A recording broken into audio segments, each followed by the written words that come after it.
오늘도 남부터 챙기다. 정작 나는 뒤로 밀려난 하루였나요?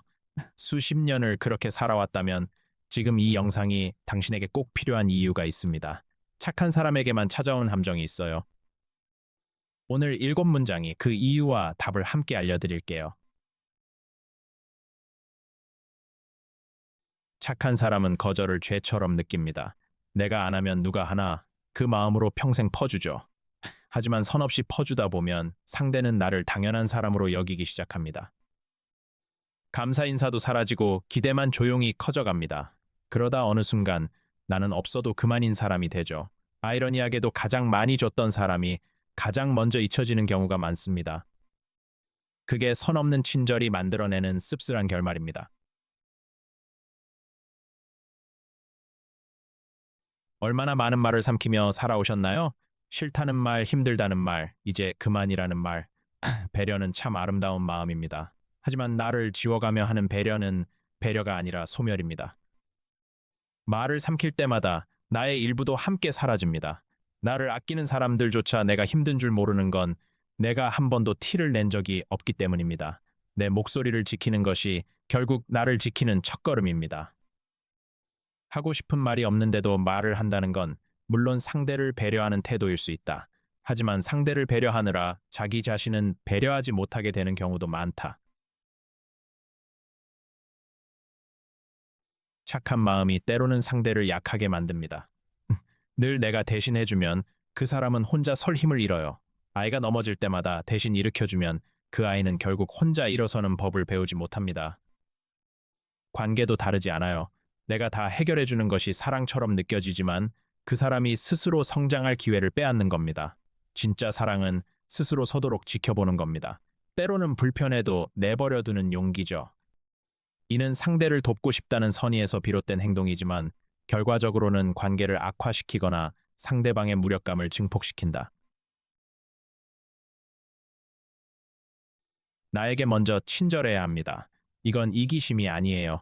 텅 빈 그릇으로는 누구에게도 줄 게 없습니다. 스스로를 먼저 채우는 일이 이기적으로 느껴질 수 있어요. 하지만 내가 고갈된 상태에서 하는 배려는 오래가지 않습니다. 나를 채워야 비로소 남도 채울 수 있어요. 자신을 돌보는 것이 가장 이타적인 선택일 때가 있습니다. 먼저 나에게 친절하게, 그리고 남에게도 친절하게 대하는 것이 진정한 사랑의 출발점입니다. 경계는 차갑게 문을 닫는 게 아닙니다. 나를 지키면서 관계를 이어가는 방법이죠. 선을 긋는다고 관계가 끊어지지 않아요. 오히려 그 선 안에서 진짜 관계가 시작됩니다. 경계가 없는 관계는 언젠가 한쪽이 무너집니다. 내가 버텨주는 한 괜찮겠지. 그 믿음이 깨지는 순간이 반드시 옵니다. 나를 지키는 선이 있을 때 그 관계는 비로소 오래 갈 수 있습니다. 경계 위에 서야 한다면 서서 버틸 것이고 나를 위해 누군가를 혼자 두거나 슬퍼하게 내버려 두지 않을 거라고. 희생시키지 않을 거라고. 가능성을 열어두되 남이 되지는 않을 거라고. 이게 바로 경계입니다. 감정을 터뜨리는 게 아니라 할 말을 하고 다시 내 삶으로 돌아오는 것. 분노로 관계를 흔드는 게 아니라 조용히 그러지 말아달라 말할 수 있는 사람. 그리고 그 말을 하고 나서 담담하게 제 삶으로 돌아오는 사람. 쌓인 감정을 터뜨리는 것도 아니고 참고 삼키는 것도 아닙니다. 말하고 그리고 돌아오는 것. 그게 경계입니다.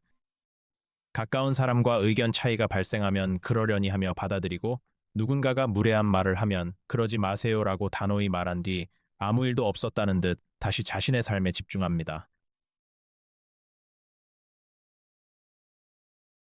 사람을 만난 뒤 충전이 필요한 건 당연합니다. 남을 위해 힘을 다 쏟고 정작 내가 탈진한다면 그건 좋은 관계가 아니에요. 만나고 나서 더 피곤하다면 그 관계를 솔직하게 들여다볼 필요가 있습니다. 누구를 만나느냐가 내 에너지를 좌우합니다. 모든 사람에게 똑같이 힘을 쏟을 필요는 없어요. 좋은 관계는 서로를 소진시키지 않습니다.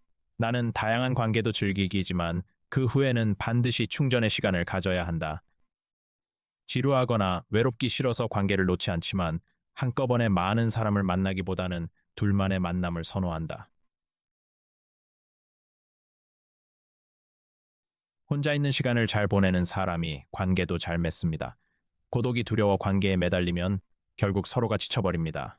상대를 채우러 가는 게 아니라 채워진 나로 곁에 있을 때, 두려워서 매달리는 게 아니라 선택해서 함께하는 것. 그 관계가 비로소 건강해집니다. 혼자를 즐길 줄 아는 사람이 함께하는 시간을 더 깊이 누릴 수 있습니다. 가장 기묘한 능력은 고독을 즐기는 능력일지도 모른다. 오늘부터 딱 하나만 해보세요. 누가 부탁하면 곧바로 네 하지 않는 겁니다. 생각해 볼게요. 이 한마디면 충분해요. 그 짧은 멈춤이 나와 관계를 함께 지키는 시작입니다. 처음엔 어색하고 상대가 당황할 수도 있어요. 하지만 그 멈춤이 반복되면 사람들은 당신을 다르게 대하기 시작합니다. 당연한 사람에서 존중받는 사람으로 바뀌는 겁니다. 덜 주자는 게 아니에요. 나까지 포함해서 주는 것. 그게 진짜 경계입니다. 오늘 이 문장들 중 하나라도 마음에 닿았다면 이 영상을 저장해 두세요. 힘든 날 언제든 다시 꺼내 보실 수 있게요. 이런 문장이 필요한 날 또 찾아올 수 있게 구독도 눌러두세요. 착하게 사는 것과 나를 지키며 사는 것, 둘은 다르지 않습니다. 오늘도 수고하셨습니다.